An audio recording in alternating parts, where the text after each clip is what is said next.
Good morning to everyone and welcome to the LOGA webinar on COVID-19 and its impacts on prices and the oil and gas industry in South Louisiana. It's hosted by SCIA. Thank you for joining us.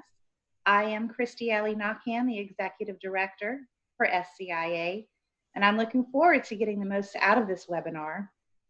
This is the South Louisiana installment of the COVID-19 LOGA webinar series, and the presentation is just one of the many ways that we are working together to support Louisiana's oil and gas industry in response to the coronavirus and the price crash.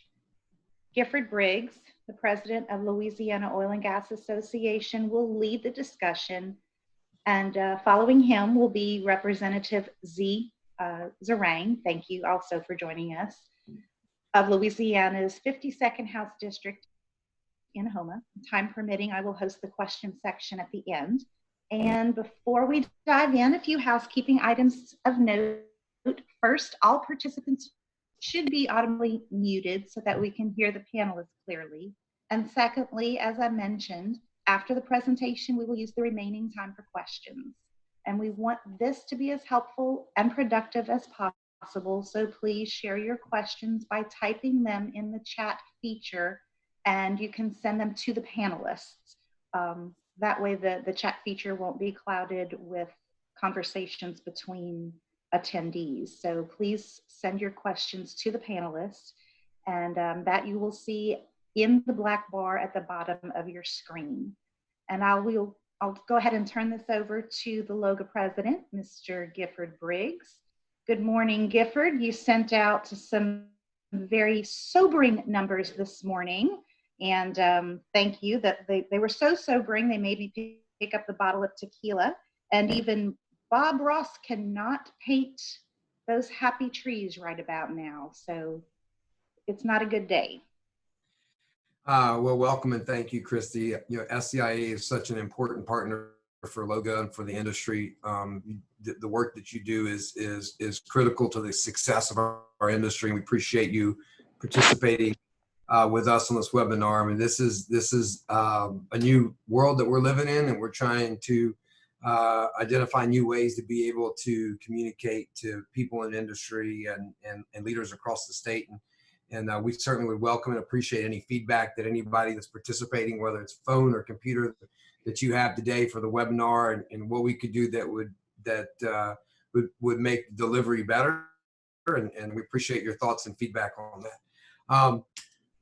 There are a few places that understand the challenges that industry is facing, like the community in South Louisiana and Houma and Lafayette. And certainly we have all ridden the roller coaster of the oil and gas industry over the years. Never before have we faced the challenge like we're facing today. It's an absolute perfect storm that we're dealing with. When we look at supply and demand and the markets, and the reason we're dealing with a perfect storm is because we're getting hit on both sides. At the beginning of March, we were leaving our annual meeting, and the OPEC Plus brought the prices back in 2016, fell apart. The production cuts ended. Saudi Arabia and Russia retreated to their corners, said they were going to add production onto the market, and wage war against the U.S. energy producers. While that was happening, we began to see the global impact of COVID-19 on demand, and the price of oil fell over a weekend with the Saudi OPEC Plus announcement from $45 down to $30, and then the remaining months of March as COVID-19 started, we saw prices continue to fall. When you look at it from the beginning of the year to where we are today, we've seen a 66% decrease in the price of oil in the first quarter of 2020. There are very few, if any, industries that could withstand the kind of impact that losing 66% of the value of your product over a 3-month period of time. It can't be appreciated just how devastating this is to our industry that really kind of had started reached a point where we felt that prices were stable. They weren't really high, but they weren't really low. And we found a place that we could be successful. But unfortunately, it wasn't to be long term. And we're dealing with this price. And that was April 21st. It was $20 a barrel. As of today, the prices have continued to fall, and we're 1950, somewhere around that range right now. And the reason why, obviously, that COVID is playing a huge part in the overall demand side. To get a picture of it, this is 26 years of the surplus and deficit. And typically when we've been looking at OPEC and their ability to control the market, we're talking about 1 million or 2 million barrels per day of surplus or deficit at any given point in time. And OPEC, by adding 2 million barrels of oil onto the market, would be able to bring large swings in prices. But if you get over to March, April, and May, in March, we're looking at a 10 million barrel per day surplus. And then if you get into April and May, it started out at 20. This represents 25 million. We have seen estimates as high as 35 million barrels per day of complete disruption of demand due to the shutdown of economies, stay-at-home orders. They're not just happening here in Louisiana or in New York. They're happening in Italy and Spain and across the globe, India. And that has brought demand for oil down substantially. And we won't really know how far down it's gone until it's all over. But the challenge is this: we're producing more oil than we need, and demand continues to fall.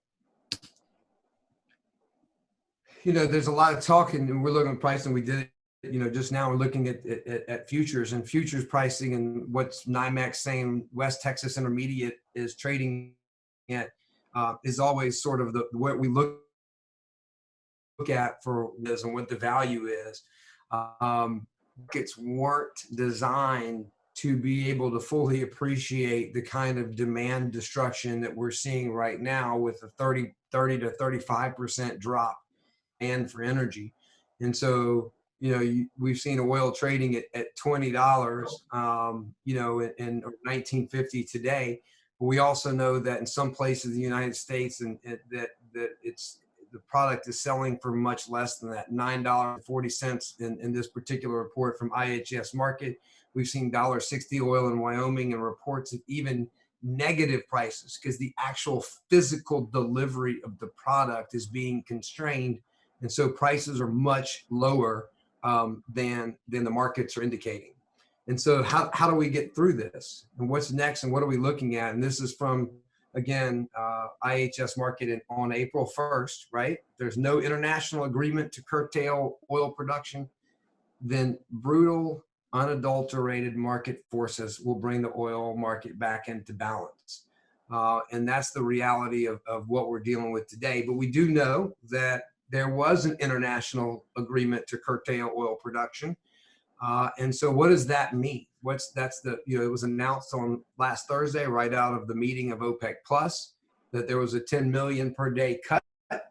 And then over the course of the weekend, the president announced that he had secured the agreements of other countries to be able to ensure that the OPEC Plus deal was put into place. So what is raw? Those cuts go into place, those 9.7 million barrels per day, those cuts go into effect beginning in May. And so this is what our global supply demand surplus deficit chart looks like with the OPEC cuts put in place. We are still going to be in excess production over demand by 15 million barrels per day. And that's assuming that the demand destruction is only 25 million barrels per day. It's just not enough to bring prices back, which is why when the announcement was made on Thursday that prices didn't increase the way they thought they would, that from Thursday to where we are today, prices have started falling and are continuing to fall since the announcement was made. Many predicted that the announcement of the cuts were anything less than 20 million barrels per day, that we would see prices begin to fall. And that's what's happening where we are right now. The big challenge that we're having is that there's no more storage. Global oil storage is predicted to fill up sometime around mid-May. It could happen much quicker based on the way inventories are filling up. On Monday, got an email from a producer that the purchaser of their crude will not be able to buy their oil beginning May 1st. There is literally no place for this purchaser to put the oil. And so therefore they've stopped all purchase agreements. And the next step for the operator is to determine how fast they can fill up their storage tanks on their property, which will be on locations maybe 1 or 2 weeks at best. And they have begun establishing their plan for shutting in all of their production in the state. This is going to be a story that's going to repeat itself over and over again because the refiners are filled up on their stockpiles of fuel. They don't need to refine the product. They can't purchase once the storage facilities are full. There's nowhere to go with it. And if there's nowhere to go with it, you can't produce. And so we're going to see these shut-ins across the state, across the country, and at some point eventually even the globe, that we're just going to be able to produce what we consume. And so we're going to have to reduce production globally by as much as 30%. In order to be able to just, what goes out, we can put back in the tanks. The story for natural gas isn't really all that much better. We've seen natural gas prices fall from $2.77 down to $1.60. It's trading at $1.65 or so today. Natural gas, is a byproduct of a lot of crude production. So there is some optimism that natural gas might be able to rebound in the long term sooner than oil, because as the Permian Basin shuts down, 25% of the gas that we produce as a country is associated gas that comes from the, so as these wells get shut in and that gas isn't being produced, the overall supply will go down, and hopefully we'll see some increase in the price of natural gas that will allow some of our Louisiana producers that focus on gas, certainly the Haynesville Shale, to continue operation, which would be a little bit of a light, in the universe that we're seeing right now from the industry's perspective. So in the middle of March, we sent out a survey to our membership, all of the companies and service companies, asking them for what the impact of the pricing in the universe that we were in at that time, what it meant to them. We're going to probably update this survey the first week of May to get some new information. But to give everyone an understanding, we asked what the break-even price of oil would be for our membership, and we got a pretty wide variety, but $37 came back as the average price, and we're almost at 50% of that right now. And $2.01 was the break-even price on natural gas, and we're 40 cents an MCF below that right now. The consequences, again, this was middle of March, before the storage issue was known as bad as it is, but they were expecting at that time a 60 to 70% reduction in workforce over the next 120 days, with many layoffs already happening. Hopefully, some of the federal stimulus dollars that came in might be in the life of some of these employees, so that maybe that 120 days gets pushed out a little bit further. But 2 months of payroll is 60 days, so maybe some of those that were going to be laid off a little earlier can get pushed back and stay on board a little longer.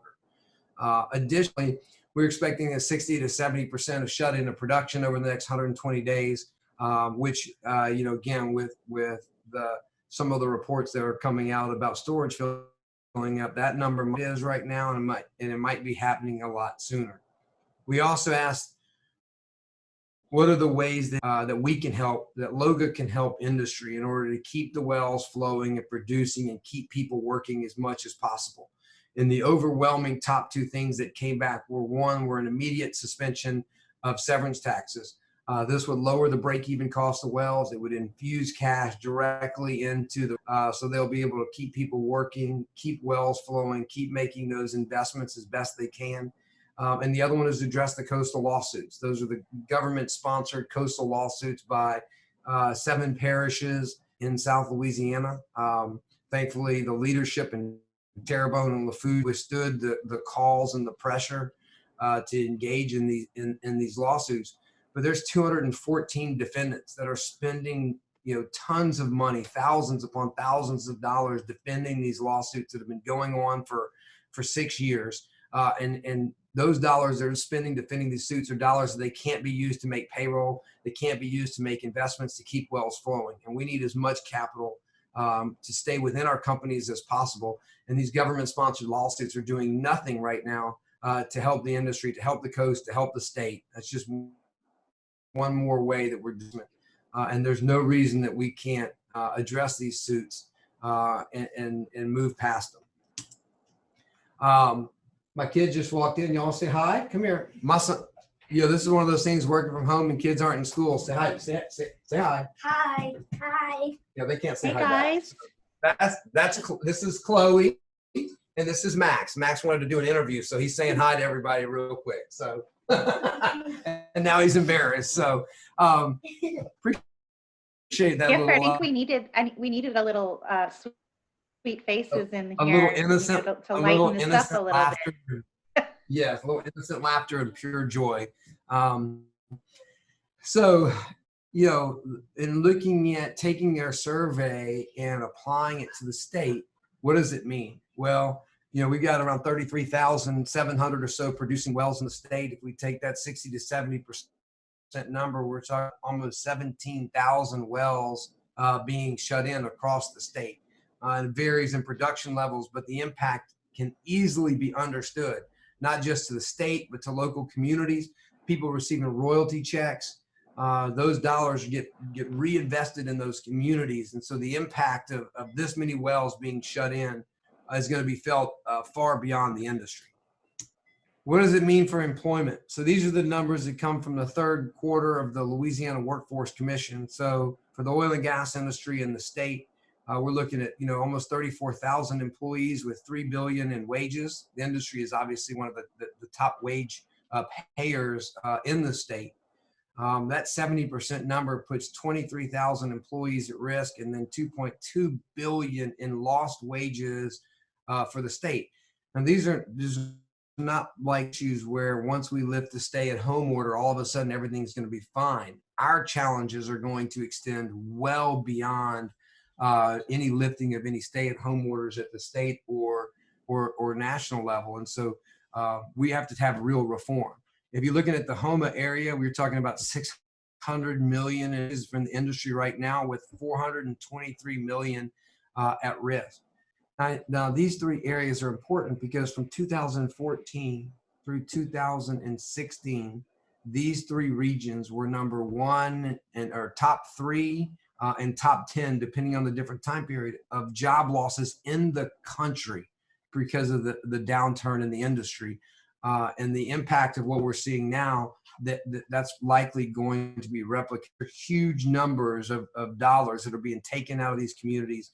And that's a lot of families that are going to be struggling to handle the downturn that we're facing. That's not going to be fixed overnight. So what do we do about it? What can we do about it? And this is important for everyone to be able to find a way to be able to engage, to be able to talk to their elected leaders like Z, Congress and others, because there are things that can be done to provide some remedy. On the federal level, we can increase access to the Strategic Petroleum Reserve. There's 77 million barrels of capacity in our Strategic Petroleum Reserves, and many of those are in South Louisiana. There was $3 billion that the president had asked that would be part of the stimulus package so that he could buy oil very cheaply, put in the Strategic Petroleum Reserve, and use it later on when it was needed at a very good price as well. Unfortunately, Senator Schumer blocked that, sent out an email to his colleagues claiming victory for defeating the bailout of big oil.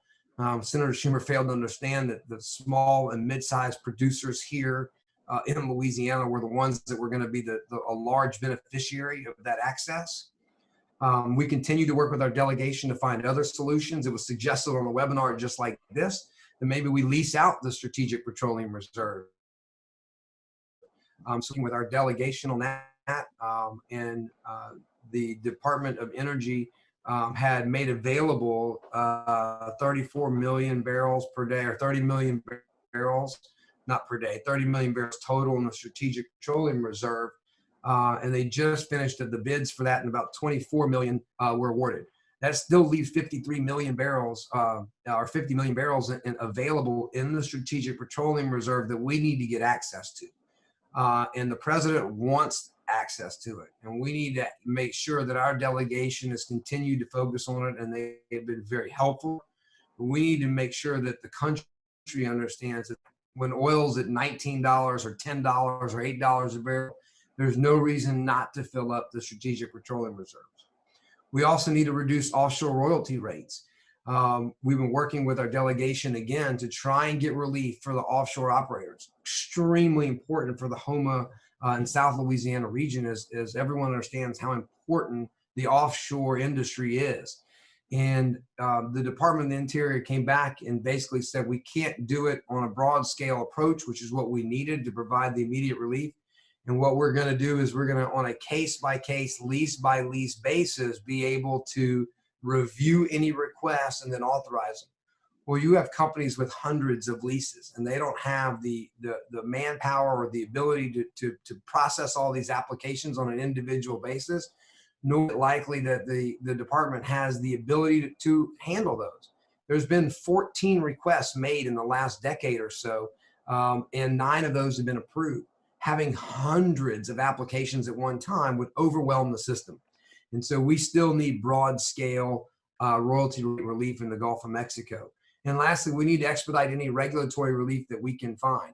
We've got companies that are looking at building storage facilities, and they're getting pushback because, well, we can't go out and inspect the site, or we can't do this. We need to find ways to push through that, expedite any permitting that we can to deal with additional storage capacity and any other regulatory relief we can find at the federal level in order to try and protect this industry in the Gulf from having to shut in all of their production or parts of their production that will be extremely costly to get back. Will cost our state money, will cost our coast money, and will ultimately cost the federal government as well.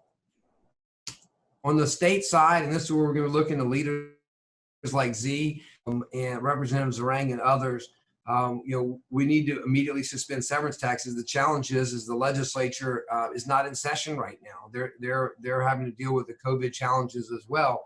But when they do come back in and we start focusing on getting our economy going again, we definitely need to make sure that our severance tax suspension is in place, and it's in place in a way that doesn't harm local governments because they get of severance taxes. We need to address the coastal lawsuits.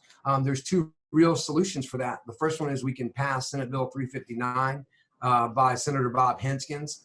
And the other one is that there's available actions for the governor and the attorney general to be able to take now to bring an end to these lawsuits and process through administrative solutions in any potential violations of coastal use permits. And that'll be the fastest way to protect the industry and to protect our coast. And so those options are available. And lastly, we need regulatory relief. The State Mineral Board and the Office of Conservation have been very good in working with industry. And the commissioner has provided us a letter that says that anyone that requests relief, we will consider it and be able to grant it. We need a bigger and bolder step, though, and we're trying to work with the commissioner and the Office of Conservation to be able to provide emergency relief, make a broad scale declaration so that everybody understands that there's relief and they don't have some of the concerns that we've been hearing about deadlines and others that are going to force wells to shut in faster. And lastly, at the local level, one of the biggest expenses our producers have in the state are property taxes. We've had a really good relationship with the assessors over the past 2 years, have come up with a solution. It's a constitutional amendment. We need the legislature in place now in order to pass that constitutional amendment. But as we continue to work with the assessors, as we go through property taxes now, we're going to need them to understand the challenge that industry is in, to make sure that the relief that we get is real. And so with that, I'm going to turn it over to Z, and Z, just going to have to tell me when you want the slides advanced, and we'll go from there. Z, I think you're muted. Unmute. There we go. Although some would argue that I probably sound better muted, but that aside, appreciate Christy and Gifford, you guys putting this on. Obviously, you all know, and as you indicated, our region has been taking it on the chin lately for a while, and it's been well over a year, and this does not help. So what I wanted to do, and with Gifford asking to address these issues from the state's perspective, but just to start off, in support of what Gifford said, the delegation has submitted to the president letters. Several of my colleagues have submitted letters to the president requesting essentially what Gifford was talking about, looking at royalty relief, regulatory relaxation of certain things to allow our producers, and more importantly, our service companies who in this region are so dependent upon the industry, and it's critical to not only allow them or the ability to still explore, but these companies with the stimulus funding and other issues that we're facing to provide that extension to get us through this, hopefully, and we'll continue to request not only those exemptions or at least some release of royalties and the regulatory aspects, but also extending some of this funding, as Gifford indicated. It's probably 2 months of payroll, maybe have to be extended. And I know our congressional delegation is looking and trying to extend that, or maybe another stimulus coming through. So that's something we'll continue to evaluate and monitor and support our delegation in doing that. In addition, the state has worked with, our delegation is working with, trying to work with the Office of Conservation and the Mineral Board, as Gifford indicated, in some of those issues that he's brought up. So we're going to support that. So, but let me at least get into, from the state's perspective, how it's going to impact the budget and what this is having, the effect that this is having on our budget. And Gifford, I guess you can go into the slides. Oh, Gifford, there we go. Okay. All right. So as Gifford indicated, one of the problems we have, and I know in looking at these numbers on price per barrel, I mean, all of you, me included, would love to see those numbers, actual numbers, if that were the price of oil. But the forecast, it's just amazing how things have changed. In the state adopted forecast, when the budget is what we use to determine what we will budget and appropriate for the function of state government, the last official forecast had for fiscal year 20, $59 a barrel, and for 21, this upcoming year, it's $60 per barrel. The Department of Administration proposed that it would be 56 for this fiscal year. They revised that down, and 57. The unfortunate reality is that's not going to happen, and we're not going to see that. And keep in mind that for every drop in the price of oil, it's around between $10 and $12 lost to the state revenue. So again, just looking at what was proposed for fiscal year 20 and what we're looking at, it's a significant reduction. For fiscal year 20, it is estimated, again, the Revenue Estimating Conference will meet probably in May of 7th or 8th. But just on fiscal year 20, we're looking at a drop of approximately $200 million to the state budget. For fiscal year 21, the drop is somewhere a little south of $500 million. That's going to be the impact just related to oil and gas. And that's not counting the severance, the mineral revenue, in addition to some of the other factors that we're looking at. But that is just severance and royalties associated with oil and gas and the impacts it's going to have.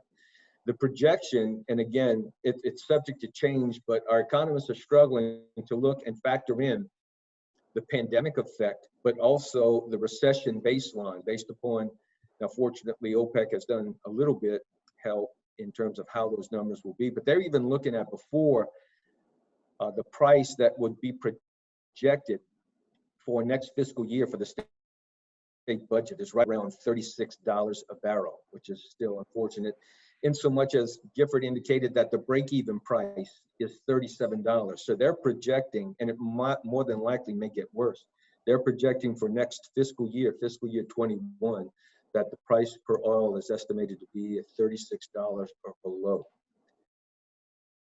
Next.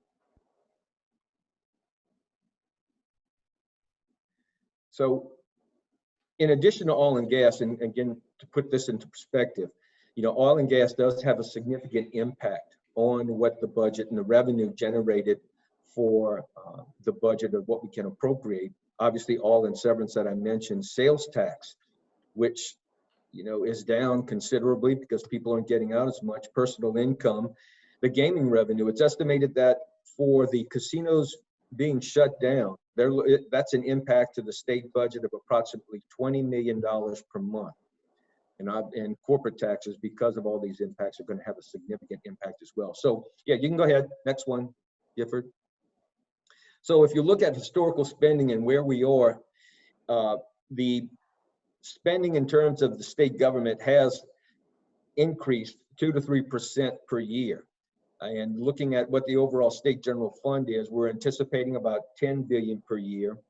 And the overall means of finance, when you're looking at federal government and federal dollars, is going to be over $35 billion per year. Next slide, please. And in just looking at projections, when you look at the state general fund, which is in light blue, that's all fees and self-generated services, fees, taxes, and the $14 billion that comes in, primarily that's associated with mostly healthcare and other factors. You know, the overall budget was estimated to grow right at around 3 or 4%. Next slide. And unfortunately, that obviously won't happen.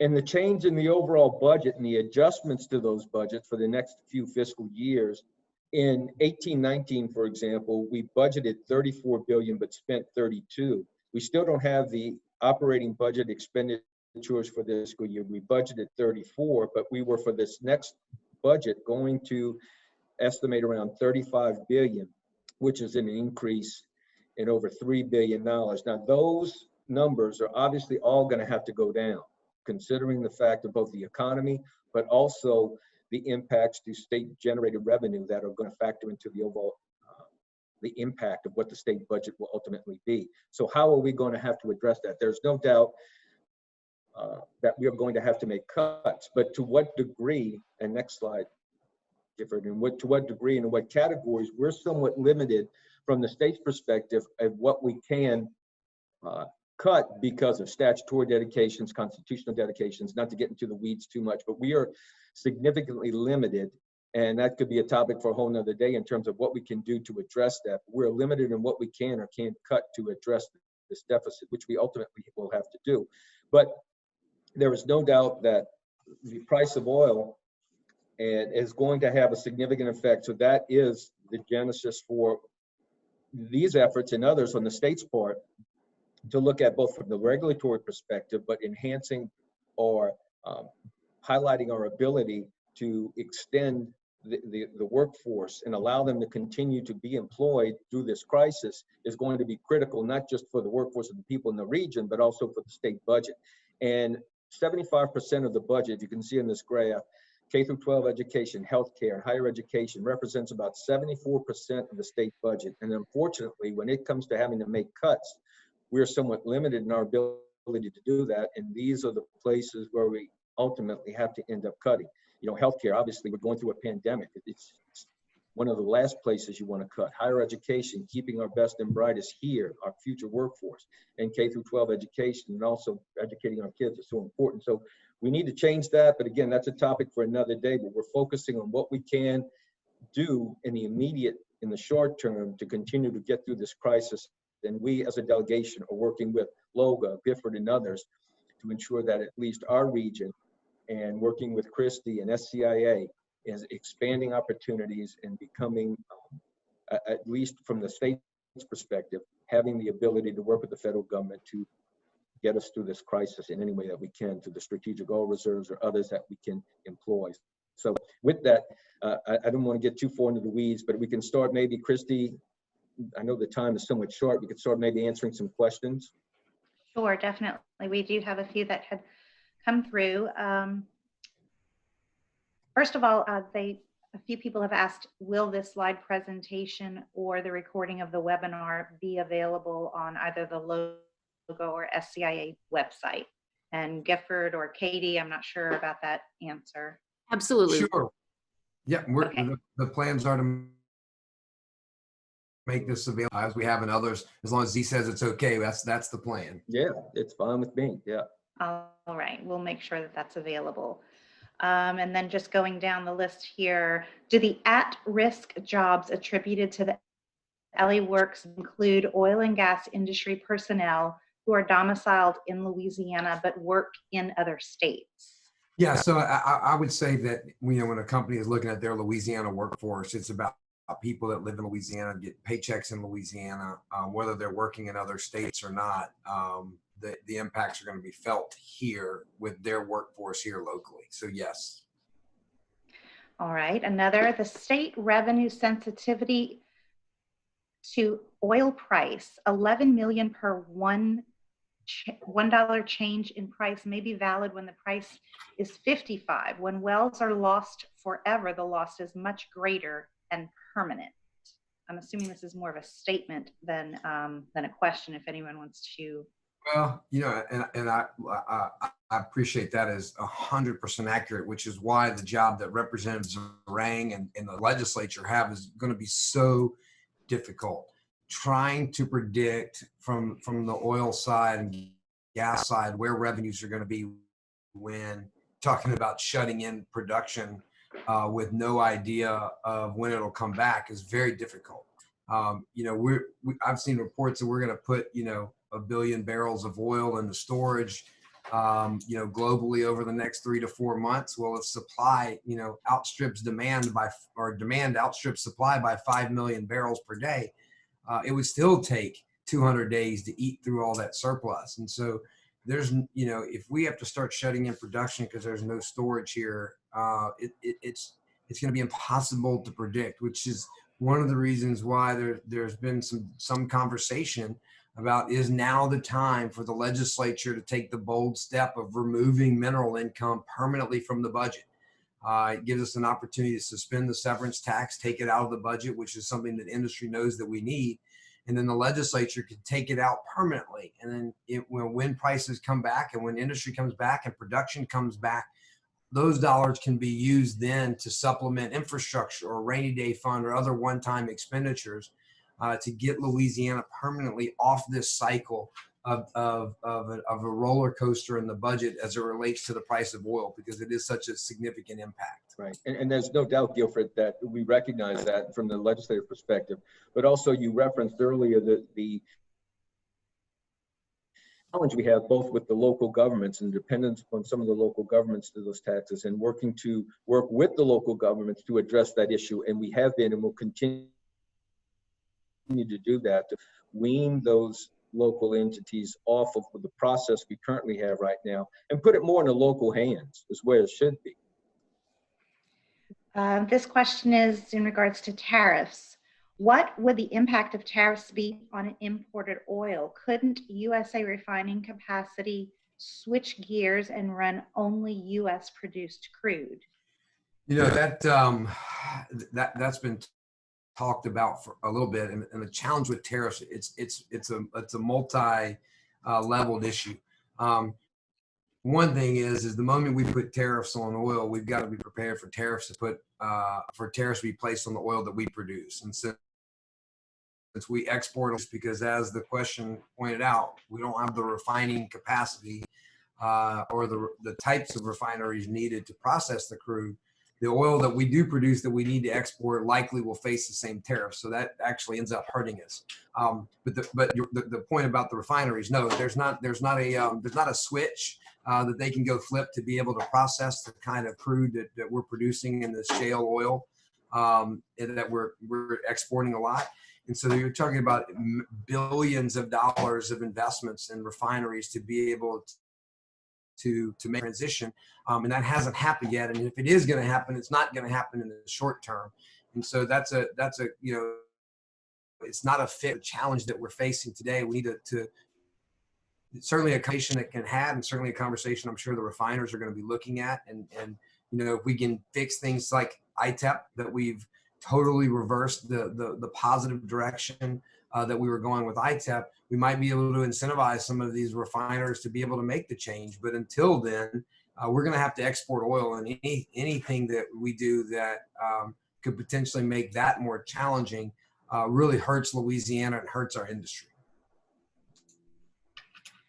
In regards to severance tax structure, does that not require a constitutional amendment? So Changes no. to severance tax. So no. So the severance tax rate is set by statute. Right.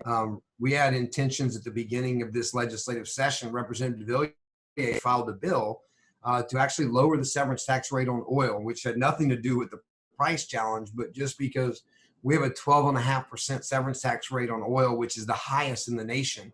And in order to make us more competitive, down from 12.5% to 8.5%, which would still put us in the top echelon, but it would certainly make us more competitive. And so if we can get back into session, whether it's now or in a special session, we can suspend severance tax entirely through a resolution, or we can take Representative Villiers' bill and reshape it and say that basically that if prices are above a certain number, that there is no severance tax on oil or gas. And so we have the ability to be very flexible, including maybe an 80% reduction in the severance tax rate. So the 20% that the local governments get, they still get. So there's a lot of options, and our legislators have been asking and working with us and are very receptive to trying to support the industry. But if they can't come in for session because of COVID, it's very difficult for them to take the actions that they want to. And I have my board president, Chet Chasson, executive director of Port-au-Fouchon, who is actually one of those who called in. So he texted his question basically that said, from your perspective, and this is actually for both of you, what can we do at this point to help, to continue to advocate? We've sent letters in from SEI's point of view, and we've also sent in letters of support from our members to the administration and also to all of the delegation. We're meeting with the delegation. We're on the phones with them almost daily. What else can we do for the service sector businesses?